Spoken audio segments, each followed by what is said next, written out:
Oh my god.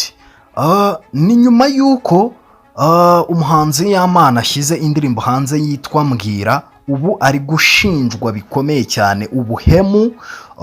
Ari gushinjwa n'umukobwa witwa Umuhoza Aline wari warayiguze mu mwaka wa 2023, ariko Y'Amana amuca inyuma ruhinga ayikorana na Makanyaga Abuduru. Ngo bimeze bite rero? Reka tubahe ikaze muri aya makuru abagezweho mu ruganda rw'imyidagaduro. Ni mu mwaka ubundi wa 2023 ubwo uyu mukobwa witwa Umuhoza Aline yitabiriye ubukwe muri Leta Zunze Ubumwe za Amerika, ahura n'umwe mu bahanzi bashimye inganzo ye, hanyuma amusaba ko yashyira imbaraga mu kwihangira ibihangano bye byinshi. Uwo muhanzi yamubwiye ko mu gihe atabibonera umwanya uhagije yamuhuza n'umusore uzi kwandika indirimbo mu Rwanda, hanyuma akamwandikira indirimbo akayimuha. Umuhoza Aline usanzwe aririmba mu bukwe aho muri Leta Zunze Ubumwe za Amerika yemeye atazuyaje, hanyuma bamuhuza n'uwo Rizagwira Florine wari umuhanzi ukishakisha icyo gihe, ariko akaba yari umuhanga mu kwandika indirimbo nziza. Florine uwo Rizagwira alias ariwe tuzi ku izina rya Y'Amana yavuganye n'Umuhoza Aline, bumvikana ko kugura indirimbo bise Mbwira. Icyo gihe Y'Amana amuca amafaranga angana n'ibihumbi yamuciye amadolari 400, hanyuma bajya mu biciro.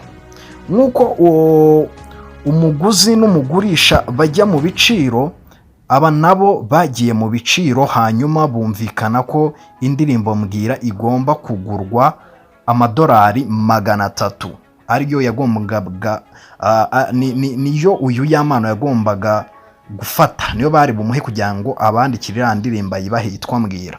Gusa nyuma Y'Amana yagiye yohererezwa andi mafaranga yo kuyitunganya kugira ngo ayimuhe imeze neza nk'uko Inyarwanda yabyiboneye.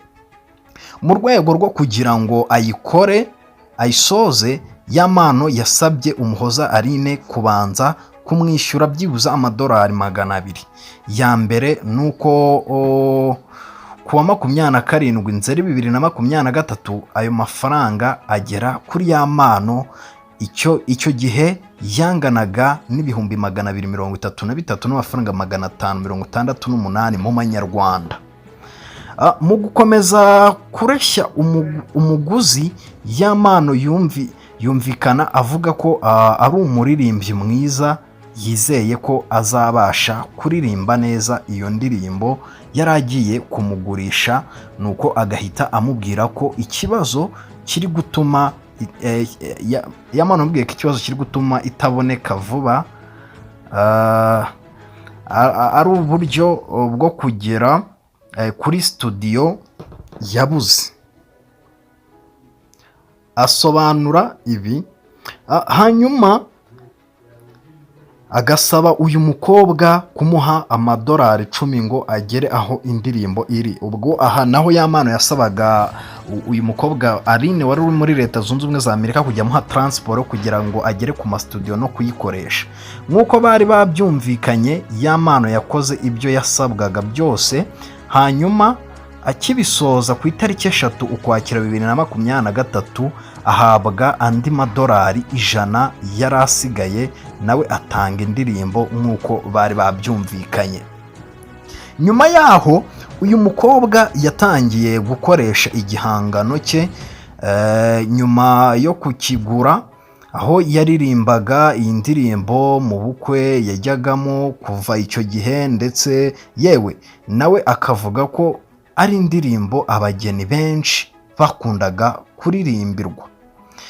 Mu minsi ishize Aline Umuhoza yagiye yumva ya ndirimbo yaguze na Y'Amana yageze ku rubuga rwa Spotify, aho yaririmbanaga na Makanyaga Abuduru. Iyo ndirimbo mwese murayizi. So uyu mukobwa Aline Umuhoza yaje guhamagara Y'Amana, ariko ntibumvikana, ari nabyo byahise bituma Y'Amana amuboroka ku mbuga nkoranyambaga ze kubera ko uyu mukobwa yamuhamagaye akamubwira nabi. So kubwo kutabasha rero kumuhamagara no kumuvugisha, Aline Umuhoza yanyuze kuri Ali Saudi hanyuma amusaba ko yamuvugishiriza Yamano, nuko Ali Saudi ahamagara Yamano amusaba kuganira na Aline kugira ngo ibyo bitajya hanze bikangiza isura ya Yamano. So mu biganiro baje kugirana rero, nyuma yaho Yamano avuga ko yaravuze ati nabikoze kugira ngo nkukangure, buriya aha yaranditse ati buriya nka nyuma y'imyaka 5 uzajya uvuga ngo Yamano wari ikirara we. Yamano ni ubutumwa yanditse ari kuvuga ati yagira ngo ngamukangure.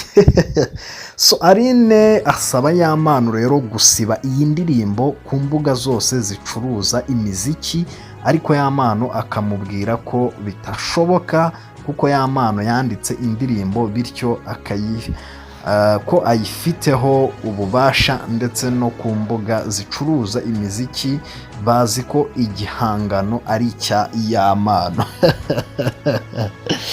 So nyamara nubwo bimeze bityo, Yamano avuga ko yagurishije iriya ndirimbo abizi neza ko ari nziza, ahubwo yari afite ikibazo cy'ubukene kandi ko yari abizi neza yuko ibi bihe bizagera, akaba ariyo mpamvu Yamano yayimugurishije mu buryo bwa magendu. Ntago byoroshye kabisa.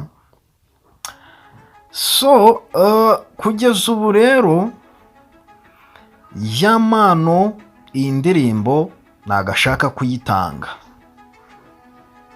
Yamano yumvikanisha ko mu gihe byaba ngombwa yasubiza uyu mukobwa amafaranga ye, ndetse yewe yanamukubira kabiri, naho ngibyo gukuraho iyi ndirimbo kuri Spotify n'izindi mbuga ko bidashoboka. Uyu mukobwa rero we amubwira ko akeneye indirimbo ye, naho aya mafaranga nawe ngo ayo mafaranga yafite. Yamano akamubwira ko nayo ateze kumuha kuko Aline atazi kwandika, kandi ko iryo ari isomo agomba kubona kugira ngo abanze ajijuke cyane acane kujisha. Ayo ni amagambo ya Yamano ari kwihenura.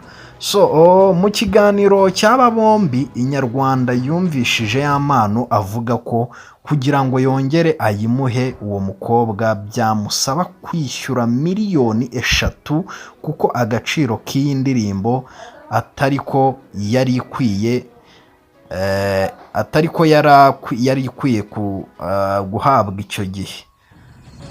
Ngo nuko yari akeneye amafaranga, nyine yari akennye, nibyo byatumye ngo ayitanga. Yamano asaba uyu mukobwa no kugira inama inshuti ze z'abanyamuziki kuza mu muziki bazi ibyo baje gukora, kuko nibitagenda gutyo Imana izabahana.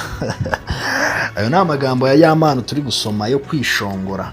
Ari no vuga ati yabwiye umukobwa ati azanza nagisha inama abandi b'abanyamuziki asobanukirwa ibintu by'imiziki ngo bigenda gute. So rero kugeza aka kanya indirimbo iracyari ku mbuga zicuruza imiziki za Yamano, dore ko we yivugira ko byamutwara amezi 2 kugira ngo iveho, akongera akavuga ko uyu mukobwa agomba kumuha miliyoni 3 cyangwa se Yamano akamusubiza ayo yamuhaye icyo gihe. Byari bumbi yari amadolari 100 n'icyo gihe yamuhaye 2023. Inyarwanda ifite amakuru yuko kuri uyu wa mbere tariki 10 Gashyantare, Aline Umuhoza ahagarariwe n'abo mu muryango we afite hano mu Rwanda baza kugeza ikibazo muri RIB, hanyuma Yamano agakurikiranwa kuri iyi ndirimbo. So guys, ngayo nguko rero, ayo niyo makuru yaragezweho kano kanya mu ruganda rw'imyidagaduro. turabashimiye. Gusa ya mpano ibintu bishobora kuza kumukomerana, bishobora kuza kumukomerana. So turakomeza tubagezaho update ku yindi no mu bindi biganiro. Sawa, bye.